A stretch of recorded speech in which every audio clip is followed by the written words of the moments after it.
Teachers Connect, if you don't know, is an online community for educators. But that's kind of what we did for this week. And yeah, that's it. But this week is going to be just a little bit of everything. I'm going to talk about what we did this week.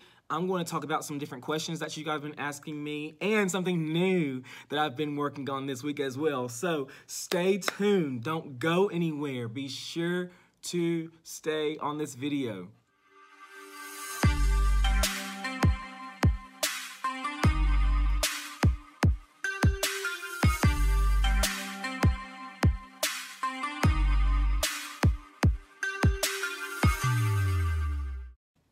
What's up, guys, and thank you for joining me in another video. I am so grateful that you guys are sticking with me through my journey. Let me tell you, it has been a whirlwind.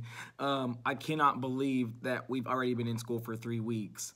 It just feels like time is flying by. It feels like time is flying by. I want to say this video is going to be looking a little bit different than the other videos that I've been posting so far. And the reason why is because in the videos before, I was kind of doing a day-by-day, day in the life. This one's going to look a little different, and that's because today is actually Friday, August 24th. I've not filmed at all this week about anything. This is the first time I've sat down in front of a camera in a week. So this is going to be just one long video. I do apologize because I'm going to be doing a lot of sitting. But it's going to look a little bit different. And the reason why is because I've been asking on my YouTube channel in the last vlog, I was asking you guys, what type of format would you guys like to see? Do you like those day in the life style videos? Would you like to see more targeted videos? And I've gotten a little bit of everything. Some people really do like the day in the life. Some people want to see more targeted videos. Some people want me to talk more about my student teaching. If you want to know about what I've put up so far about my specific student teaching experience, I'll put a card up right here that links you to my very first vlog that tells you about my specific experience with that. Okay, so the first thing that I want to go over is kind of what we've been doing this week. For this week in math, we've been working with Friends of 10. I'm going to show you a picture of our Friends of 10 anchor chart that we did together as a class. So this is the anchor chart that we've made together. And what I really like about it is that this was basically copied from a worksheet that we did together. So we kind of did the anchor chart together, but they had their own version of the anchor chart in front of them. And let me show you what their version looks like. Okay, so I showed you guys what the anchor chart looks like that I hang up on my wall. And this is kind of what they had in front of them while we worked on that together. So still, they had their number of rainbows. They have their numbers right there, and what they did was they just kind of connected those friends of 10. So 0 and 10 are friends of 10 because they're in that same red rainbow. 1 and 9 are friends of 10. 2 and 8 are friends of 10. 3 and 7, 4 and 6, 5 and 5. And what we did was we just made different math equations for those friends of 10.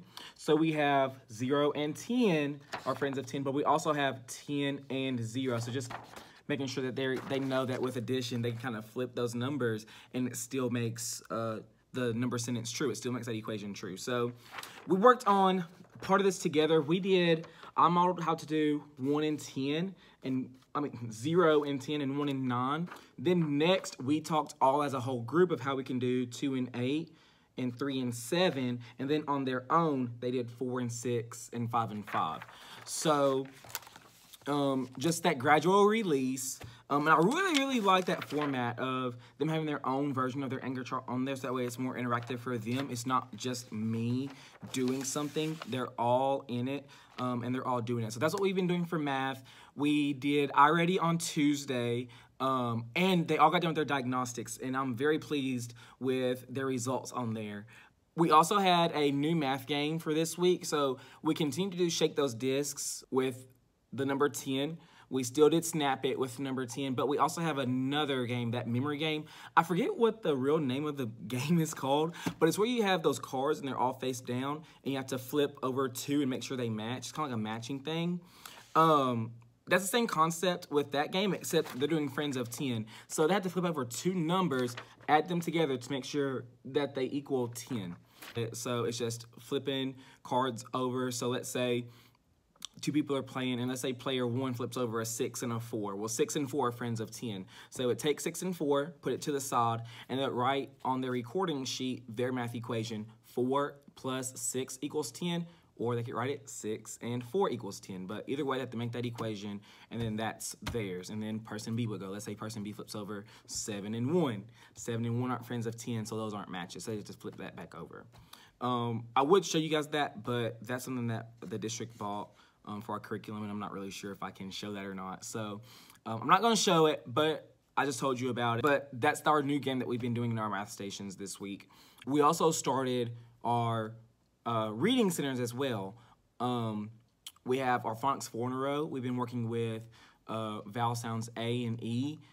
This week, whole group, we're doing short I sounds. So next week, that'll be in the phonics tubs. We're also going to be starting roller words with our sight words starting next week. So I showed roller words and 4 in a row in a previous video. I'll link that in a card right here so that way you can see that. Yeah, we've been doing that. For this week, we've been reading The Bad Case of Stripes and doing making predictions, key details in a text, and retelling a story with that. So we're working with that. Next week, I think it's what do you do to solve a problem, or what do you do with a problem, something like that. But that's our book for next week that we'll be talking about. For science, we've been talking about shadows, and how the sun's position in the sky can change our shadows. And then social studies, we were talking about personal timelines. I did not get as much into social studies as I wish I had. But we did spend Monday and Tuesday talking about personal timelines and putting things in chronological order.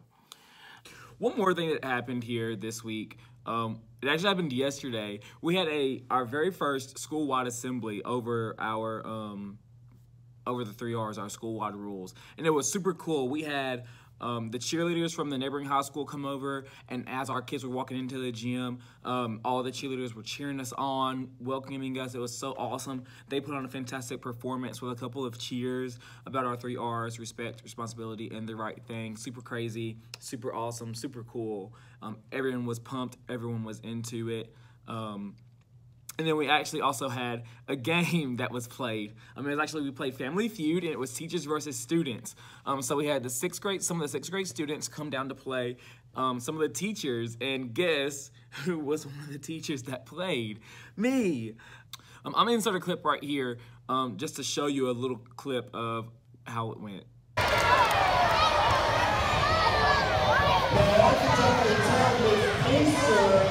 Knows what to remember. And Miss Feaster has a really good memory because I see here that Miss Feaster, when she was in 5th grade, won the spelling bee at her school. Is that right, Miss Feaster? Whoa, fantastic. All right, let's move down here to Mr. Kelley. Now, Mr. Kelley, Mr. Kelley.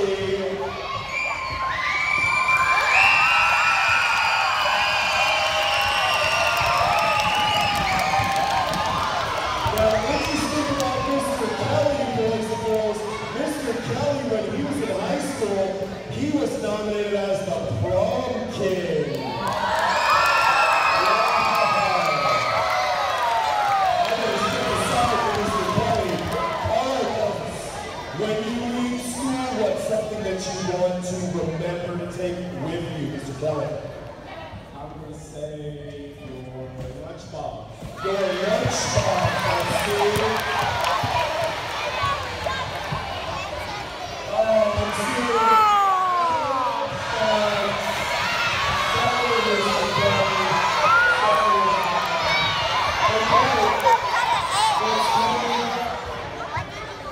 What would be the right thing for a student to do if his or her teacher had to step away for a moment? Oh, Mr. Kelley, what do you do? Stay at your seat. Stay at your seat. Let's move up there.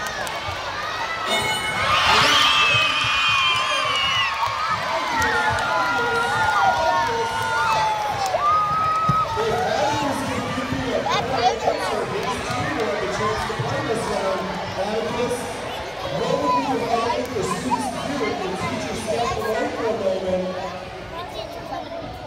How about just be quiet? Let's see what's up there.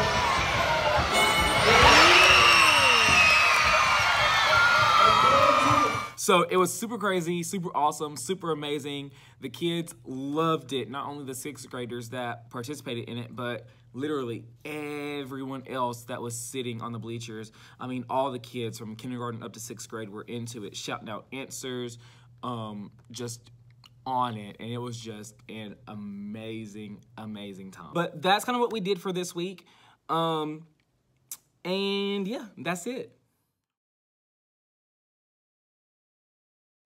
Now I kind of want to get into some of the questions that you guys have been asking me and what I've been working on. So, I've been watching a lot of YouTube videos, and I've been seeing a lot of teacher YouTubers using a website called Teachers Connect. Teachers Connect, if you don't know, is an online community for educators. And that's where you can collaborate, you can ask questions, share ideas, build relationships, just a platform to where teachers can just come together and work together, no matter the school, the district, the state, the country. Any and everyone that's an educator and is on there can help each other out in some form or fashion. Which, you know, there's always Twitter, there's Instagram, there's Facebook pages, you know, all YouTube. I mean, there are all these different ways that we could connect, but it kind of feels kind of like I have to jump here and then jump here and then jump here and then jump here. And with Teachers Connect, I just feel like it's all like a one-stop shop to be able to ask questions, share ideas, and get feedback from other teachers. So I was going through that. I signed up for it, and I've been going through some questions. And there are some that I really do want to share with you guys. One comes from a teacher named Jennifer, and she wrote the Great Pencil Challenge. I've been researching this over the summer and trying to find the best way to approach it with my second graders. I have an idea of how I want this to work, but would love some ideas from those who have implemented it successfully. Does anyone have any great tips to share? And I wanted to share what I do, because I do kind of do a little version of the Great Pencil Challenge. So if you haven't heard, the Great Pencil Challenge is where you assign a pencil to your students and have to keep that pencil for the whole week and then gain some type of incentive from it if they can keep that pencil. I do use that, except mine's a little bit more modified. Actually, the whole first grade team here at my school uses it, and we call it Friends of Pencils, and it's on TPT, and I'll link that in the description below, the kind of like how that works. But what it is everyone in my class has either a pencil pouch or a pencil box. I would recommend pencil pouches, because when the pencil boxes fall, they'll either break or they'll bust open. Either way, it makes a big mess, it makes a big sound, and it just distracts everyone from it. And when you drop a pencil pouch, I mean, it's not that loud. Zippers, easy to open and close. Nothing's about to fall out from it. So I give everyone pencil pouches. What I do is every Monday, my kids start off with 6 freshly sharpened pencils. 6 pencils total, everyone in my classroom. And the reason why is because if they have a pencil that breaks, or for some reason it gets really dull and they need to sharpen it, they don't have to get up.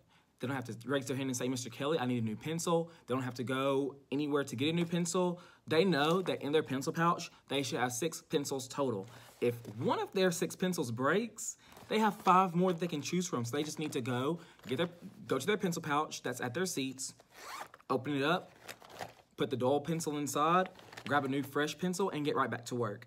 That's why I use 6. Some of my partners' teachers use 5. Some of my partner teachers use 8. I just chose 6 just because, I don't know. But my friends have to keep these 6 pencils. At the end of the week, they have to have 6 pencils, whether they're all sharpened, whether they're all dull, whether they're all broken, I don't care. As long as they have those 6 pencils, they are a friend of pencils. And every weekend, since I'm already here every weekend, I check their pencil pouches and I look to see who has their 6 pencils. Not only do I check to see who has their 6 pencils, I want to make sure that it is in the correct spot. So all my kids at their seats have a chair pocket. Their pencil pouches stay in their chair pocket. I'm not going inside your desk. I'm not looking on top of your desk. I'm not looking under your desk. I am looking in your chair pocket for your pencil pouch. If your pencil pouch is not in your chair pocket, you're not being a friend of pencils, because that's not where your pencils go. If your pencil pouch is in your chair pocket, but you only have 5 pencils or you only have 4 pencils, you're not being a friend of pencils because you've lost one or you've lost two. I've been doing this for about 2 weeks. This will be going on my 3rd week doing it. And it's worked out successfully. I've only had a handful of kids not get that incentive. And my incentive varies. Sometimes they're tickets for the treasure box. Sometimes they are stickers. Sometimes they're going to be funny pencils. Sometimes they're going to be cap erasers. It can be whatever incentive that you want. And the ones that have those 6 pencils, when I check it, they get that incentive. The ones that don't, I'm sorry, but you missed out for this week. Try again next week. But after I go back and check everyone's, I'll go back again to make sure that everyone has those 6 pencils, 6 sharpened pencils to begin Monday with again. So if they have any broken pencils, I'll take them out. I'll put them in my dull pencil drawer, and I'll get out some fresh pencils and put in their pencil pouches. So I always want to make sure that they have those 6 pencil pouches on Monday to start fresh all over again. It's worked for me. If it sounds like it'll work for you, check that description box to look for that Friends of Pencils to see how that works. In that Friends of Pencils thing on TPT, it gives you, I'm a friend of pencils, like tickets, and then it gives you, try again next week or something like that. I didn't want to do that. I just give out just different things, just kind of spice it up a little bit. But that's what I do. Jennifer, if you're watching, I hope that helps, and I hope that if anyone else has that pencil problem, I hope that helps you out as well. But that's one thing that I commented back to her on Teachers Connect with, was how I do my friend of pencils. The second question that I came across is from, I'm so sorry if I mispronounced your name, but I think it's pronounced Nao or Nao, N-A-O. But she asked the question of what are some good first day of school read aloud books for elementary school? I commented with 10 books that I did, not all on the first day, but at some point at the beginning of the year. So sometime in that first 2 weeks, I read these books to my kids. It was The First Day Jitters, How Will I Get to School This Year, David Goes to School, The Recess Queen, A Bad Case of Tattle Tongue, Chrysanthemum, The Name Jar, Have You Filled a Bucket Today, Froggy Goes to School, and Decibella in Her 6-Inch Voice. And those are just different books that cover just a wide array of topics. It talks about knowing how to go home from school. It talks about school rules, tattling, how to be a friend on the playground, first day jitters, being nervous for the first day of school and just having something to relate that to. Voice levels. I also read My Mouth is a Volcano to my kids. I gave her that list, and I also put, although you did ask for those first day of school books, a lot of times we don't always get to everything that we planned on. I know when I had my first day of school, I got to literally half of everything that I planned for that day. And that happened for the whole first week of school, and part of the next week was I overplanned, which is not a bad thing, but I did overplan, and I didn't get to everything that I wanted to. But I told her to keep that in mind, and that these books are also good for reading at some point in the beginning of the year. It doesn't have to be the very first day, as long as it's at that beginning of the year, so that we can kind of set that class climate and that class culture. But that was the second question that I answered on Teachers Connect. And then I actually posted a question on Teachers Connect because I wanted to know what other teachers use. My question on Teachers Connect was, what's your go-to tech that you use faithfully in your classroom? In my classroom, I use an Apple TV in my room, and I love it for screen mirroring my MacBook or my classroom iPads. I can use it to model how to use iPads. I use the camera app to highlight student work in the moment. So if my kids are working on a certain math strategy, I can take my iPads and put it on the camera app, and I can show my kids using that camera app on the smart board what my friends are doing. So they love that. I love that. So that way we're not having to all crowd around and kind of look and see what someone is doing. But I use it for that. I show different games, how to use apps on the iPads, different videos and stuff from my MacBook and iPad. But those are just some of the things that I do. And then I just said I'd love to hear what everyone else uses and how it helps them effectively teach their students. I did have a couple of responses so far. Someone asked if I would talk about how I use my Apple TV a little bit more in my vlog. Her school has moved to a completely brand new building. Oh, wow. And they all have Apple TV. So just to kind of give her some ideas on how to use the Apple TV, I'll definitely do that for you in another vlog. Someone said that they love using Plickers, and it's an app that lets you quiz students by scanning response cards on your phone, and it's a really fast way to assess students.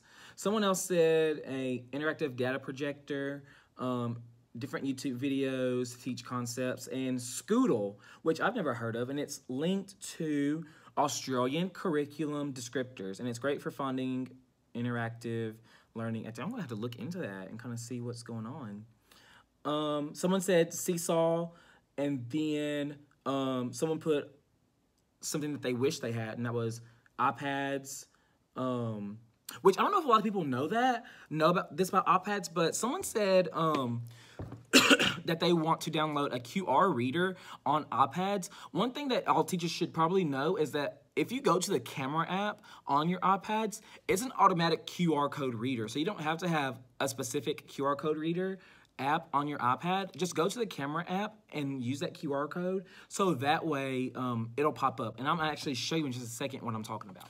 Okay, so excuse the clutter on my desk. This is a bunch of papers that I'm gonna be using for next week.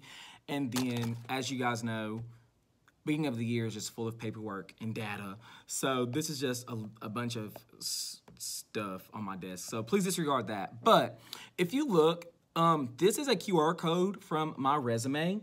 It's my digital portfolio that I've made. And I'm gonna put my classroom iPad, and I'm gonna put the QR code on the screen. And if you look, I'm gonna tap it real quick. And then at the top, it read the QR code, and then you just click on that, and it'll open up whatever web page that QR code is linked to. So there goes my digital portfolio.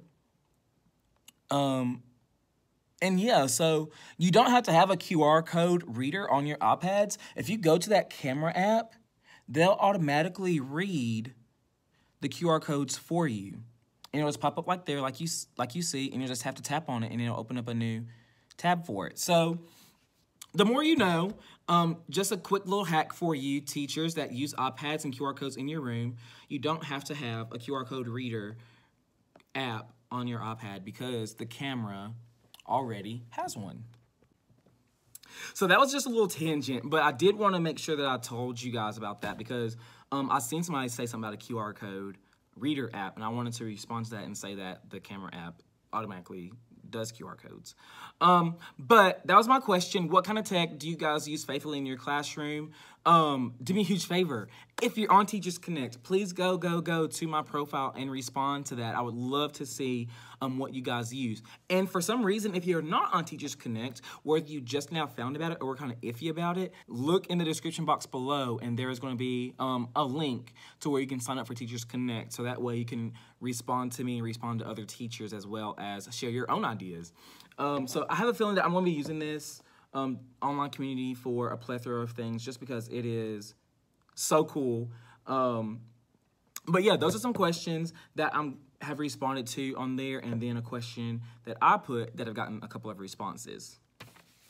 And I also want to talk about some questions that you guys have asked me on my last vlog. One specifically was what camera I use to vlog, and this is going to sound pretty crazy, but I don't have a camera per se like everyone else does. I know people have Nikons or Canons, stuff like that. I just graduated from college. I'm broke. I use my iPhone 10, and it's worked out fine for me so far. I don't plan on going out and buying a camera anytime soon. So that's just what I use. I use my iPhone 10 for that. So if that was your question, I know I answered it in the comments, but I just want to say it on here as well if anyone had any questions about what I use for that. So that's something that we use as a whole on the first grade team. Something that we're also doing school-wide that we have not started just yet are brag tags. At my school, I am the first grade representative for the RTI2B committee here at my school. And something that we've been talking about recently is doing brag tags as a school-wide behavior incentive. So what that means is every classroom is going to have brag tags for school-wide things like our 3 R's, respect. There's going to be a brag tag for respect, responsibility, the right thing. But the great thing about that is that we could also have certain classroom brag tags as well. Some things that I'm going to be doing in my classroom will include different goals for Lexia, different goals for Already. I'm going to have super student brag tags. I can also do the friend of pencil brag tags. Oh my gosh. That's an extra incentive for friend of pencils. Yeah. Yeah, look at me getting these ideas. So yeah, that's something that we're gonna be implementing. I actually have a board, an extra cork board right there that I got. I put in a work order to have them put that in, and that's where I'm gonna have my brag tags stored. So we have that going on. Also, somebody had asked about how I'm doing with my talking issue, and if I've thought of anything that I could use. And right now, what I'm using a voice level chart. If you look right here on my board, I added it this week. So this week was the first week that I've done it, and the talking has kind of dropped. This is still very new. And what it is, it just shows the voice levels. We have level 0, which is we're not talking. Level 1 is a whisper voice. Level 2 is table talk voice, and level 3 is our normal voice. So this is what it sounds like at a level 0. This is what it sounds like at a level 1. I'm using my whisper voice to where only the person next to me can hear me. Level 2 is our table talk voice. It's a little bit louder than our whisper voice, so that way the people at our table can hear us. But if someone's at a different table, they can't hear me, and it's not going to be super loud. So that's that level 2 voice. And then we have our level 3 voice, which is where it seems like they're constantly at. And when you have talkative people at their normal talking voice, it gets super loud super quick. So that's what I've been using for that. Like I said, it was the first week. It seems like it's going to start to work very well. I'm not sure if I want to implement something else on top of that. I've been thinking about doing maybe like a secret student, where at different times of the day, I'm going to pull out like a popsicle stick that has their name on it. I'm like, oh my goodness, I have a new secret student. I'm going to be watching you, making sure you're doing the right thing, make sure that you know, being responsible, being respectful, showing those 3 R's. I think I want to probably implement something like that in the room. I just got to get started with it. That's about it that I have for this vlog. I did give you guys a lot of good information in this one, I think. Next week's vlog will be more day in the life stuff. I'll try and vlog every day to get that. And then I also want to kind of at the end pull in some Teachers Connect stuff. So I'm going to keep doing the questions, answering some people's questions on here, and then giving my question out to you guys to kind of go on Teachers Connect and respond to that, as well as some of the targeted ones that you guys have been wanting to see. So I'll probably do Apple TV next week. I'll probably do something on my behavior management. I'll do something about student teaching. Just to kind of encompass, get a little bit of everything for everybody in my vlogs. But that's it for now. Thank you so much for watching, and I will catch you in next week's vlog.